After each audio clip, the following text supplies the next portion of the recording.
Just imagine what your fantasy team could look like today if you had stashed high upside names like Jordan Mason, Kareem Hunt, Josh Downs, Jalen Tolbert before they broke out and before your entire league wanted to pick them up off the waiver wire. Well, in today's video, I've got more than 25 names that you can stash for smaller leagues and larger leagues. There's something for literally everybody here. We're going to try and beat the breakout for you. And I also have some buy low trade candidates at the very end of the video as well. All right, first things first, if you're in a smaller league, like 8 or 10 team type of format, the following names should already be rostered. Guys like Kareem Hunt, Nick Chubb, Jonathan Brooks. I couldn't believe how many people in small leagues where Jonathan Brooks was available, they were messaging me saying, he's available in my league. If he's available out there, definitely go roster him. That Panthers offense is looking much better with Andy Dalton. Rico Dowdle, of course, who was a starting running back for the Cowboys. Josh Downs, who's been a great start. Jalen Tolbert, who is one of the waiver wire pickups of the week. And I just want to mention two other names here as well. Alexander Mattison. I just checked on Sleeper alone. He's been dropped in over 76,000 leagues. If Madison is out there, guys, that's a starting running back that you can go roster. How about Jerry Jeudy? Was just dropped in 146,000 leagues on Sleeper alone today. Why Jerry Jeudy? Because there's a chance that Amari Cooper gets traded and Jeudy steps into wide receiver one type of usage there. All right, that's for smaller leagues. Let's move on to you guys in those 12, 14 team type of formats. The number one stash for me this week, I am so excited about this. If you know this series, we've been waiting. Jalen Polk and Pop Demario Douglas. Ladies and gentlemen, we got him. It's finally happened. Drake May has officially been named the starter for the New England Patriots, and his first start will be versus the Houston Texans, which honestly, not a good matchup, but we'll take it, right? We'll take it. We have been waiting for this so many times on this series, the stash video. We've been saying stash Polk, stash Douglas, wait for the Drake May start, and it's finally happened. So hopefully you picked him up when one of those videos came out. Let's talk about Jalen Polk, a round 2 pick, early round 2 this year in this draft in a stacked wide receiver class. And remember, we see round 2 to 3 wide receivers produce as rookies way often. I mean, Jaden Reed did it last year. So did Rashee Rice. You can see so many names who were round 2 to 3 picks that produced as rookies. And Jalen Polk's role has grown almost every game in the last 5 weeks. You just haven't noticed because Jacoby Brissett has been the quarterback. His route participation in week 5, he had 97% of the routes the team ran. He had a 17% target per route run, and he had 21% of the target share. And even end zone targets, he's starting to get some of the end zone targets from this team. In fact, he caught a touchdown in the very end of the fourth quarter, but it was just barely ruled out. And as for Pop Douglas, well, he's a slot wide receiver. However, already in 2 games this year, he's had over 9 targets and 11 PPR points. So here's the best case scenario here. Drake May is a good quarterback. If that's the case, it's like having Michael Pittman and Josh Downs when Joe Flacco plays. Really, that's what you could be looking at here. Flexible guys every single week. What's the worst case scenario? Well, the worst case scenario is Drake May is not a good quarterback. There's a lot of development that he has to go through, and you can drop these guys after adding them for free. So definitely go get these guys. I personally believe Jalen Polk has potential league-winning upside if Drake May is a good quarterback as a rookie. All right, the second name we'll talk about, this might get controversial, but I want to talk about Dontayvion Wicks. Now, you'll see in our graphic, it says he's rostered in 53% of ESPN leagues, 74% on Sleeper, and 65% on Yahoo. Those numbers are taken before waivers clear. I'm recording this 1 day early, right? So waivers will clear, and he will be dropped in a ton of leagues across all platforms. So he's probably one of those names that was dropped in your league. Go check if he was and go pick him up. I checked today, in Sleeper alone, he was dropped in 86,000 leagues. Let's get on the same page, okay?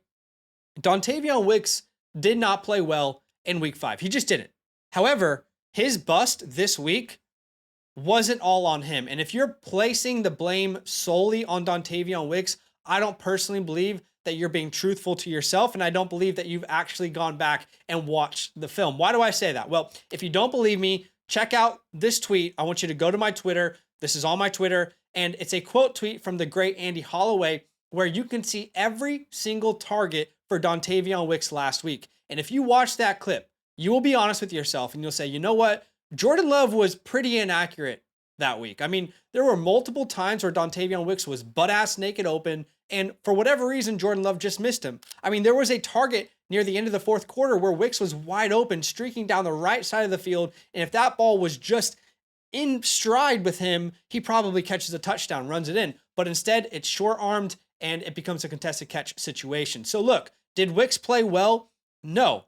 Did Jordan Love hurt him? Yes. Is Jordan Love a good quarterback? Will he be better? Yes, right? And here's the good news. He led the team in targets with 7. That is now back-to-back weeks that he's led the team in targets, and he also led the team in target share, a 28% target share, which is actually larger than the target share that he had the previous week where he had 13 targets. But the difference is Jordan Love only threw the ball 25 times compared to 50 times, right? So still, Jordan Love is constantly looking his way, wanting to get him the ball. That is a great sign. And he has a great matchup versus the Arizona Cardinals, one of the highest over-unders of the week, a defense that you can throw on. Guys, I know it's been tough, but if you're out there dealing with injuries, dealing with bye weeks, I personally think you can flex Dontavion Wicks again. I still think he's a very talented player, and I don't think it's time to give up on him.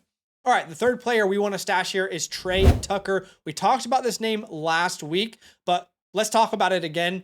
It feels like a Davante Adams trade is imminent. And by the time you're watching this video, like by the time you're watching, he might already be on a new team. I don't know. I mean, all the reports are that trade talks are heating up, that he could be dealt in the next 24 to 48 hours. So this could be a real sneaky stash. Jakobi Meyers, of course, is the number one preference, but he's probably already rostered. And thankfully for you guys out there who missed out on Tre Tucker just faced the Denver secondary in week 5. And we made a video in week 5 about players that could bust. Tre Tucker was featured, and it's not because he's not a good player. It's because this secondary is legit in Denver. Going into week 4, the Broncos held DK Metcalf to 6 points, George Pickens to 5, Mike Evans to 3, and Garrett Wilson to 7. Going into week 4, the Broncos defense allowed the 3rd fewest passing yards and the 3rd fewest total points per game. So it was a matchup that he was set to doom. He shouldn't have did well, and he just didn't. But don't forget what Tre has done in less difficult matchups, right? In week number 3, we saw 81% of the snaps, 9 targets, caught 7 of them for 96 yards, a touchdown, over 22 fantasy points. Then in week 4, he followed it up with 5 catches for 41 yards, another touchdown, over 15 fantasy points. And this week, he just didn't perform well versus the most difficult matchup in fantasy football. The good news is when Davante Adams is potentially moved, there is nobody outside of Jakobi Meyers and Brock Bowers that's going to take away opportunities from him when you look at this roster. And this guy is not some bum off the street. He's not some undrafted free agent. No, the Raiders spent a round 3 pick on him just last year. So this is a player that they planned on building around. And the last 3 weeks, he's averaged almost 7 targets per game, over 50 receiving yards per game, and over 14 PPR points per game. And last thing I'll say is, look, the Raiders defense is not good, and that is forcing them to throw the ball more than they wanted to. I mean, right now they're already top 10 in passing attempts per game. So what happens if Adams leaves and we got a name like Tre Tucker who's ready to break out? He's on your bench. He could be a weekly flex for you. Okay, the fourth name that we're looking at stashing, and if you're in a deeper format, just hold on. I got to speak to all sorts of formats from 18 to 16 teams. I got everybody here. Just wait if you're in a deeper league. But let's talk about Ty Chandler. There's a lot of things going against this stash, but let's break it down. So let's play good cop and bad cop, starting with bad cop. All right, here's the bad cop. Aaron Jones might be back next game. If he is, this is pointless. Another bad cop, the Vikings are on bye. And then they come back to play the Detroit Lions, which is a terrible matchup for running backs. Let's play good cop for a second. We have seen multiple scenarios over the last couple of years where Aaron Jones has dealt with an injury and it's just lasted longer. It's just lingered longer because of his age. It's just an older player. And right now, according to Adam Schefter, they are naming him week to week with this hip injury. But again, that could linger. And if he does miss multiple games, then you'll have a starting running back on one of the best offenses in the NFL. Ty Chandler will be a spot start pretty much weekly until Aaron Jones comes back. And given this current economy, are you kidding me? How difficult it is to find a starting running back or a flex? I think that's worth talking about. All right, at number 5, we're officially diving deep into the bag if you're in a deeper format, all right? Kimani Vidal. Look, I know you've probably heard of his name in the draft cycle, and maybe you took a shot on him with your last pick and it hasn't worked out. But friendly reminder, if teams do have plans for their rookies, you typically see signs of life after the bye week. I mean, we see it literally every year after the bye week. Rookies get more and more opportunities if the team plans to use them. But more importantly, this isn't about J.K. Dobbins. This is about Gus Edwards. Gus Edwards has been completely toast. Guys, in 2024, if you look at running backs with at least 30 attempts, Gus Edwards ranks 50 out of 50 running backs with 30 attempts in yards per carry. He ranks 48 out of 50 in PFF run grade. He ranks 46th out of 50 in yards after contact per attempt. He is last in missed tackles forced with 1, and he is last in breakaway percentage, 0 breakaway plays or explosive plays, right? And yes, like I said, J.K. Dobbins is the guy, but there could be a role for another running back here. The Chargers are top 11 in rushing attempts per game. I think they want to be in the mid-30s, to be honest. With Greg Roman and Jim Harbaugh, they want to run the ball a lot. Look, pick Kimani Vidal up. This is simple. If he has a role, great. You beat the breakout. If he doesn't, all right, you know what? They're probably not going to use him there. We'll move him on, and we won't think about him again. All right, at 6, let's talk about Blake Corum. I don't know, guys. I got a sneaky feeling Blake Corum is about to be used more in Los Angeles. The Rams are headed into their bye week. What did we just say about Kimani Vidal? Typically, after the bye week is where you see a lot of rookies gain a role. And in week 5, we already saw Blake Corum get some action. I mean, finally, right? He only played 14% of the snaps, but he did have 6 total touches, and he looked very good on those touches. He had 5 carries, 25 yards. If you do the math, quick math, that is 5 yards per carry. And he also got some touches on the goal line, almost scored a touchdown. He had 2 out of 7 goal line touches. And remember, this guy was a monster at Michigan on the goal line. He had 56 touchdowns in his last 3 years at Michigan. I could personally see a role for him continually growing over the course of this year. And that is a good offense to be a part of, especially when Puka Nacua and Cooper Kupp come back, which could be as soon as week number 7. All right, at the 7th spot here, let's talk about Audric Estime. Now, if you picked up Audric Estime last week and you expected him to do anything, respectfully, the joke's on you. All right, the guy didn't come back from IR. He's still on the IR. I had someone comment on a video. So do you want to talk about Estime? I mean, guys, he hasn't come back from IR yet. You can't do anything if you're still on the IR. Okay, so I have to explain that. But he is eligible to return this week. We'll see what happens with practice reports.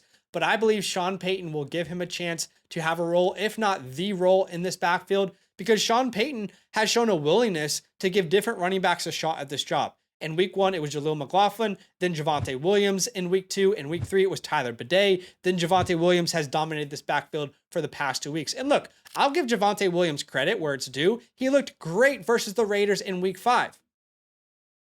I'll back it up a second there. He looked great versus the Raiders in week 5. What is the key part? Versus the Raiders. The Raiders. All right, one of the worst rush defenses in the NFL. One of the best matchups for your running back. So let's kind of hold our horses a little bit here with Javonte Williams, but to give him credit, 13 carries, 61 yards. He had 5 catches for 50 yards as well through the air. But look, before week 5, before he faced one of the worst defenses rush-wise in the NFL, he was one of the least efficient, least explosive running backs in the NFL. In the first 4 weeks, he was 42 out of 52 running backs with at least 30 attempts and yards per carry. He was 51 out of 52 running backs in PFF run grade. He was 48th in yards after contact per attempt. He was 39th in breakaway percentage. Look, I could see Sean Payton still giving Estime a chance to win this job.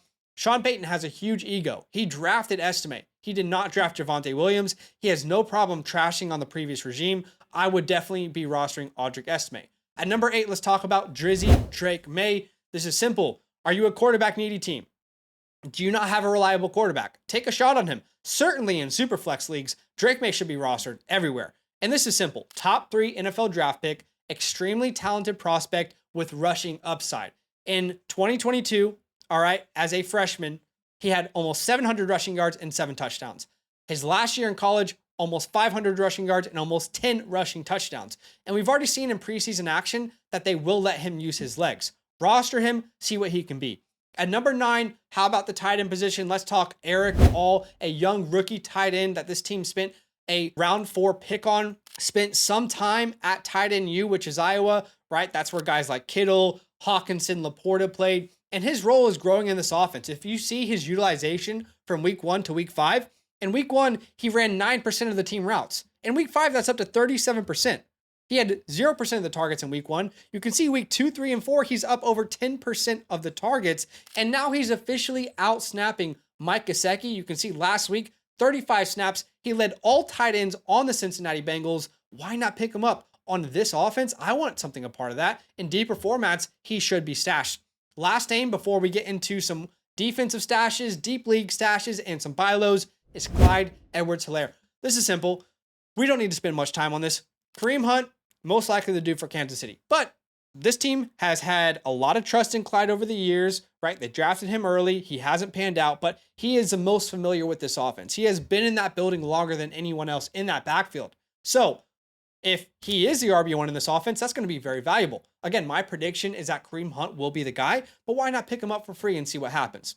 All right, looking ahead to week 7, if you want to stash a defense and you have a free spot on your roster, here's some great matchups. The Bills versus the Titans, the Bengals versus the Browns, the Jags versus the Patriots, the Eagles versus the Giants, and the Colts versus the Dolphins. All of those matchups should be very good. All those teams take a lot of sacks, force a lot of turnovers, etc., right? Okay, moving on to deep league stashes before we get to some buy lows. If you're in a 14 team, maybe 12 team, maybe 16 team, these are some names that you can look at. Jalen Wright. Jalen Wright looked very, very good in that last game. Here's a concern, though. Devon Achane has a concussion, but this team is on a bye week. It might not be point. It might have no point, right? Dare Ogunbowale, who, by the way, is probably the running back to start if there is no Joe Mixon this week. So if you're out there and you need a spot start this week, definitely go pick him up. Go look at his utilization. He's being used more than Cam Akers is. All right, Spencer Rattler in Superflex leagues, definitely worth picking up. There is a chance that they start him this week. I'll have my editor put the screenshot up, but there's a chance Spencer Rattler starts this week over Jake Haener. I mean, we know how talented this guy is. Can it work? I don't know. We'll find out. Michael Wilson's getting a lot of targets in Arizona. Marshawn Lloyd is a great running back that's been injured. Xavier Hutchinson is playing ahead of Tank Dell right now in snaps for the Texans. You've got Rasheen Ali, the running back out of Baltimore, Roman Wilson, Ricky Pearsall, and then Jameis Winston for a deep stash in Superflex leagues. Look, if Deshaun Watson keeps playing terribly, why wouldn't they go to Jameis Winston? All right, ending the video here with some trade for targets. We're just going to quickly go through these. Not a lot of in-depth, but just guys that in my leagues I'm personally trying to trade for, and I'll tell you why. Number 1, every Miami Dolphin period, okay? Tyreek Hill, Jalen Waddle, Devon Achane. When Tua is the starting quarterback for this offense, this entire offense is going to function completely different, right? It's going to be a much better offense. Remember, this time last year, first 5 weeks in the NFL, this was the best offense in the entire league. Wait for Tua to come back. Tyreek will be my wide receiver 1. Waddle will be a top 15 to 20 play, and Achane will be a top 5 running back. All right, Ramondre Stevenson. Why? Because what if Drake May is good? I'm willing to take a shot on that. The offense can't get worse, and Stevenson's already been usable. I mean, what if the offense gets better with Drake May? Ramondre Stevenson could be a league winner, similar to how Devin Singletary was last year with CJ Stroud. Jonathan Brooks, a talented guy in a good offense. Chase Brown is slowly taking that role in Cincinnati. Get ahead of the game there. Let's talk Rams wide receivers. Cooper Kupp, Puka Nacua. I want him. I want him on my team. I already view Cooper Kupp today as a top 10 wide receiver rest of season. When he's back, probably top 5. Terry McLaurin, I just believe Jane Daniels is the truth. Okay, yeah, so maybe some bias, but I believe he's the truth. This is what Terry's been waiting for. Devonta Smith, we haven't talked about him much. Might be out of people's minds, has been injured, but it's still a great play. And then TJ Hawkinson. Is anybody out there happy with their tight end? I mean, why not see what TJ Hawkinson could be in a Kevin O'Connell offense post ACL injury, right? I mean, go trade for him. Have him as a throw-in piece. Make him be the guy that makes the deal go through, and you send them someone else. So I appreciate you guys watching the video. That's a lot of information. Oh my gosh. I'm tired, and what is this? How long is this video? 18 minutes? I don't know, but I appreciate you watching the video. Do me a favor, smash that like button to show some love. Subscribe if you like the content. And the last thing that I will say is in the pinned comment, you will find a link to our website. On that link, you can ask me a start-sit question, a trade question. You can ask us to review your team at any point on demand, basically, right? And if you haven't signed up for an account yet on Flock Fantasy, use the promo code LAND. You can create a free account and get premium tools like the trade calculator, the team analyzer, and expert consensus rankings. A lot of free premium tools over there for you guys. So I appreciate you watching the video, and we'll see you guys very soon. Go get some stashes on your squad. Now that those idiots are done talking, who needs some rankings? Hell yeah, I need some rankings. Then use promo code LAND, L-A-N-D, for 30% off any membership at flockfantasy.com. Oh.